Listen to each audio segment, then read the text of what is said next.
let's see, the new book is The Promise. There it is. And is it a continuation of the first story? It is. Okay. The first one goes up to the Civil War. Okay. And it has some things that occur that are really life-threatening. But the war, which is even more life-threatening, is just looming in the background. And the last scene, if you will, they're sitting around the fire, just taking in a welcome breath of air, thankful that Cynthia, the wife of Coswell, has been restored to their home, and Sanford, thank God, is nursed back to health, and this former slave master that did all this damage is no longer around, but they're thinking ahead to what's coming because the political scene is shifting, and they can see what's happening. So this one goes through the Civil War. But what's interesting, and I did ask in Kappa, I asked a number of people about sequels. And to simply pick up where you left off is simplistic. You can't do that. Because the book has to stand alone, and it does. You can read the second one without having read the first one. But I do reference things that happened in the book and tell enough about it if I need it. And I just leave it kind of dangling if I don't need it, but maybe somebody might want to go back there and find out. I mean, I didn't want to insult somebody that had already read the first. Oh, I know that from the first book. Right. You didn't want to repeat yourself too much of the same stuff. Exactly. Yes. I tried to. I knew there were people that would be joining this Bill Arpian, Coswell, Tim's character and his family for the first time, and I wanted to respect that. Yes. And so they can start with a clean slate. So this thing starts with Coswell, Tim's. The war hasn't started yet. He's out doing one more assignment. He does it all. You got a missing child? Call Coswell. If you've got a runaway from the penitentiary, call Coswell. If you've got Sheriff Struthers, somebody robbed the bank, get Coswell, get his hounds, get him down there right away. He and his brother Jesse, they're masters of hounds. That's what they're building, the masters of hounds. During the war, Coswell, Timms, again operating in bounty hunting fashion, would bring back Confederate deserters. $25, pretty good deal. And there's a lot of them that deserted, so he'd go back, bring them back to the front lines.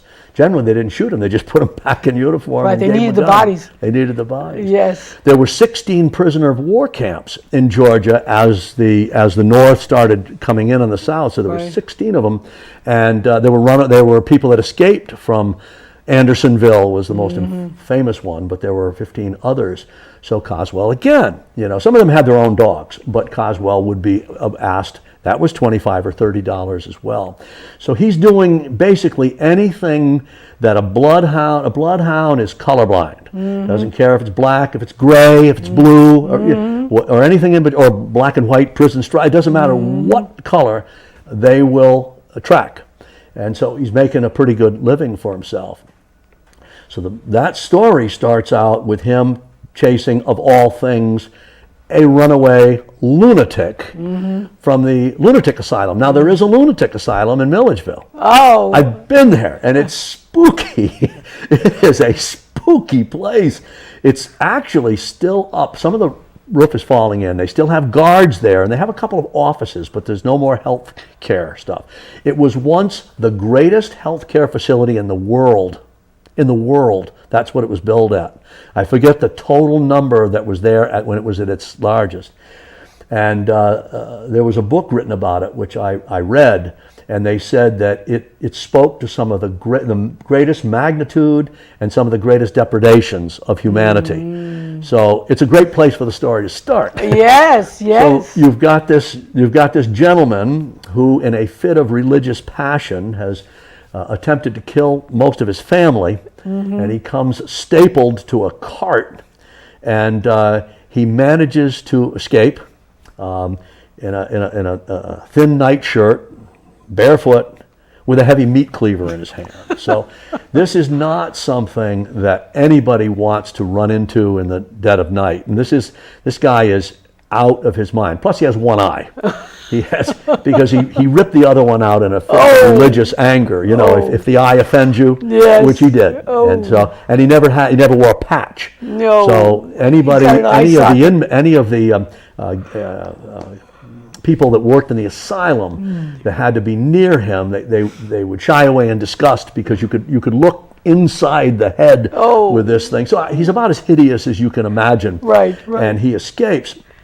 So that piece that I'm going to read to you is about Jesse coming with Dr. Green's news that this guy has escaped. And unlike most of the inmates who are a little more docile, this one is just a problem. And if he comes back on the back of the horse, that's okay. You know, usually he wants them back so he can treat them.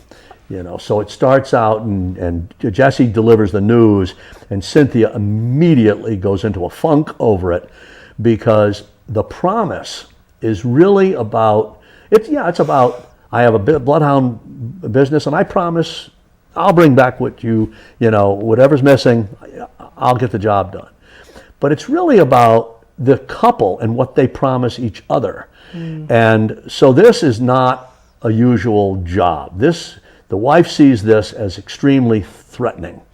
And she's also got kind of a sixth sense about things too. So she's always kind of seeing things in advance, and she sees problems. And so this first scene, darling, I never tell you a bold-faced lie. I mean, he said, I'll love you for good and always. I'll ring safe forever. I mean, he goes on with a southern charm, and if it rains red-hot railroad tire and boiling tar, I'll come back to you. So, there's all these promises, but in the back of their mind is, this might be a bad thing. And it almost is. It almost is. But that's the lead-in to the Civil War. That it doesn't start out with Fort Sumter. Is this kind of the symbolism of what's going to happen to the South? One-eyed baby. I hadn't thought of it that way, but there's an awful lot. Yeah, the story of Coswell Timms runs symbolically, because it so happens that Sanford, who is their Negro servant, but he's really more of a son to them than anything else, kind of done for show. He ends out being resold into slavery, kind of like 12 Years a Slave. He's one of those uppity Negroes, that because he's competent, and certain people can't stand that. So they said, well, we'll take him down a bit, we'll rent him, and we'll sell him into the slavery, into the rice fields of Louisiana. So the day that he is kidnapped is the same day that the Confederates fire on Fort Sumter.